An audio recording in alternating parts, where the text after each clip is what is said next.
अविनाश एक होशियार, संवेदनशील लड़का था। अपनी जिंदगी में पढ़ाई और परिवार को सबसे ऊपर रखने वाला इंसान, जिसने कभी किसी के जज्बात से नहीं खेला।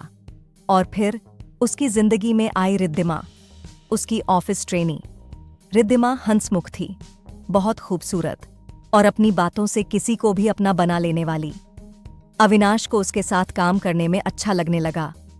धीरे धीरे बातचीत बढ़ी, लंच साथ होने लगे और फिर वो हर दिन का सबसे खूबसूरत हिस्सा बन गई। एक दिन अविनाश ने अपने दोस्त राजीव से कहा, पता नहीं यार, दिल कहता है रिद्धिमा सिर्फ दोस्त है, पर जब वो मुस्कुराती है तो लगता है जैसे दुनिया थम जाती है।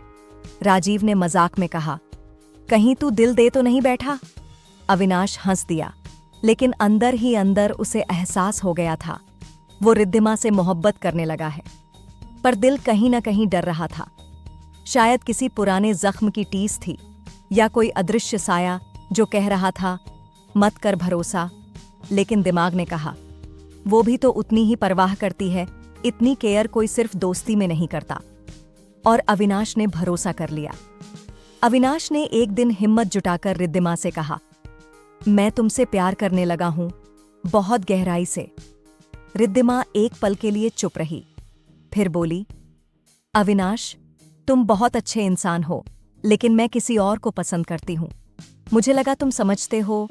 मैंने तो कभी वो इशारे नहीं दिए जो तुम सोच रहे थे।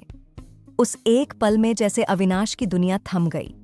वो सिर्फ एक बात सोचता रहा, क्या मैं वाकई गलत समझ बैठा, या वो झूठ बोल रही है? कुछ दिन बाद ही अविनाश ने रिद्धिमा को एक कैफे में देखा, उसी लड़के के साथ जिसके बारे में उसने कभी कहा था, बस एक दोस्त है। वो हंस रही थी, उसका हाथ थामे बैठी थी। अविनाश की आंखें नम हो गईं।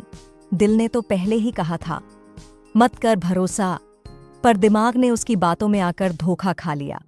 अविनाश ने खुद को कमरे में बंद कर लिया, ना किसी से बात, ना किसी से मिलना। वो अपने आप से नाराज था। क्यों सुना मैंने दिमाग की, क्यों नहीं माना दिल का डर?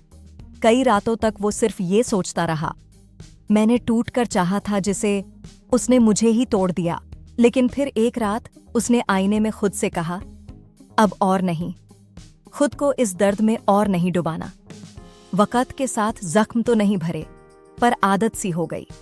अविनाश ने फिर से काम पर ध्यान देना शुरू किया, किताबें पढ़नी शुरू की और अपनी अकेली जिंदगी को अपनाना शुरू किया। अब वो ज्यादा गहराई से सोचता था, कम बोलता था। लोग कहते, पहले जैसा अविनाश नहीं रहा।